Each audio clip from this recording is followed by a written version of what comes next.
Yo, what's up YouTube? This is Aryan Maggu. क्या हाल चाल है आप सभी के? तो आज हम आप ही का सबसे पूछे जाने वाला क्वेश्चन आंसर करने वाले हैं of how to do your own workout programming. तो ये एक पार्ट सीरीज रहेगी और आज इस सीरीज का पार्ट 1 है जिसमें हम वो क्वेश्चन आंसर करेंगे जो बहुत रेगुलरली पूछा जाता है कि आपको कितने number of sets weekly perform करने चाहिए एक मसल ग्रुप के लिए।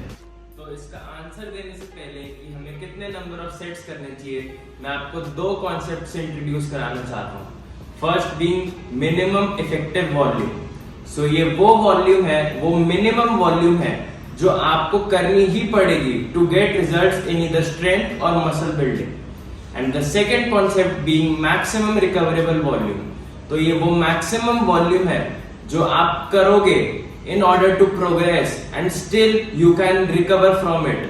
तो अब इसका आंसर निकालने के लिए कि आपके लिए मिनिमम इफेक्टिव वॉल्यूम और मैक्सिमम रिकवरेबल वॉल्यूम कितना है, इसके लिए आपको अपनी खुद की बॉडी को समझना पड़ेगा। तो आप यहाँ पर हिट एंड ट्रायल मेथड का यूज करेंगे समझने के लिए कि आपको खुद को आपकी बॉडी के हिसाब से कितने नंबर ऑफ सेट्स करने चाहिए, और ये भी डिफर करेगा according to the muscle group, क्योंकि लार्जर मसल ग्रुप्स को डिफरेंट रिकवरी टाइम चाहिए होता है and smaller muscle groups like biceps को डिफरेंट रिकवरी टाइम चाहिए होता है। तो हमारी ट्रेनिंग में mainly 3 set of muscle groups का यूज होता है। पहला बैक एंड बाइसेप्स, दूसरा chest, shoulders and triceps, and तीसरा हमारे legs and posterior chain muscles.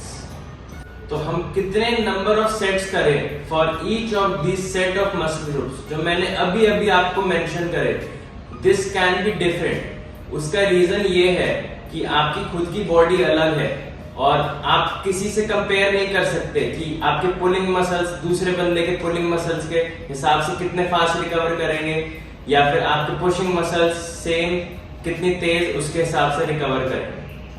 अब हम यहाँ पर हिट एंड ट्रायल मेथड का यूज करने वाले हैं। आप सबसे पहले एक नंबर ऑफ सेट्स चुनोगे अपने वर्कआउट के लिए। फॉर एग्जांपल अगर आप एक पुल वर्कआउट कर रहे हो और आपने एक सेशन में 7 सेट्स मारे, तो अगर आप वही चीज ट्वाइस अ वीक करो तो दैट विल बी 14 सेट्स। तो आप उसी 14 सेट्स को वीकली करते रहोगे एंड वीकली अपनी प्रोग्रेस मॉनिटर करोगे। या तो आपकी प्रोग्रेस अप जाएगी, या तो आपकी प्रोग्रेस विल बी मेंटेन, और या तो वो रिग्रेस होगी। अब आपने ये 14 सेट्स वीकली परफॉर्म करने शुरू कर दिए हैं। तो अब हम वीक 1 या फिर वीक 2 के बाद अपनी प्रोग्रेस मॉनिटर करेंगे। अगर आपको लगता है कि आपकी प्रोग्रेस सही हो रही है तो आपके लिए जो नंबर ऑफ सेट्स जो कि आपने 14 चूज किए वो एक्यूरेट थे। अगर आपको लगता है कि आपकी प्रोग्रेस नीचे हो रही है तो इसके 2 रीजन हो सकते हैं। या तो वो नंबर ऑफ सेट्स आपके लिए कम है, या तो वो नंबर ऑफ सेट्स आपके लिए ज्यादा है। तो इसका अब आंसर कैसे ढूंढने की वो कम थे कि ज्यादा थे। तो अगर तो वो ज्यादा थे तो इसके भी साइंस आपकी बॉडी को मिल जाएंगे एंड ये हो सकते हैं कि आपकी बॉडी में फटीग जनरेट कर रहे हो। तो आपका CNS central nervous system can be fatigue. आपको अपने आप से खुद से सवाल पूछना है कि क्या मेरा ट्रेनिंग में इंटरेस्ट है, मतलब क्या मेरे को अभी भी वही पैशन के साथ वर्कआउट करने का मन कर रहा है week by week, session by session.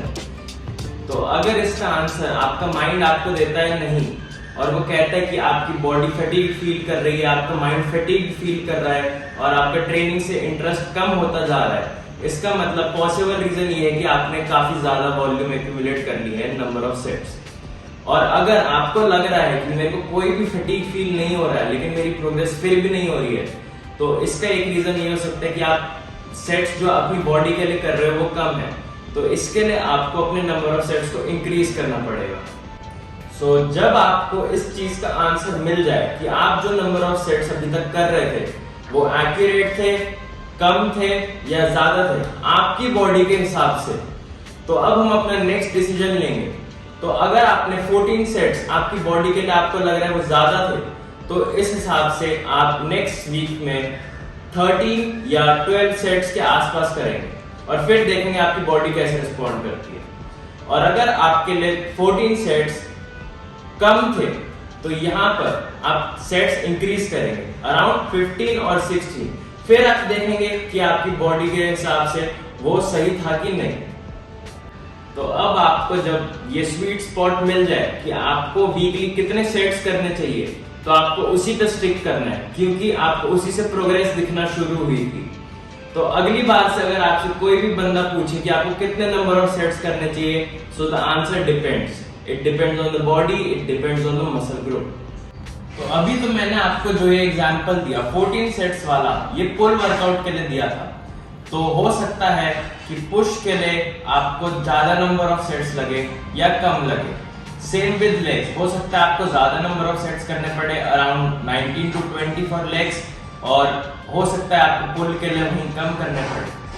तो यहाँ पर आप हर चीज को डिफरेंटली ट्रीट करेंगे।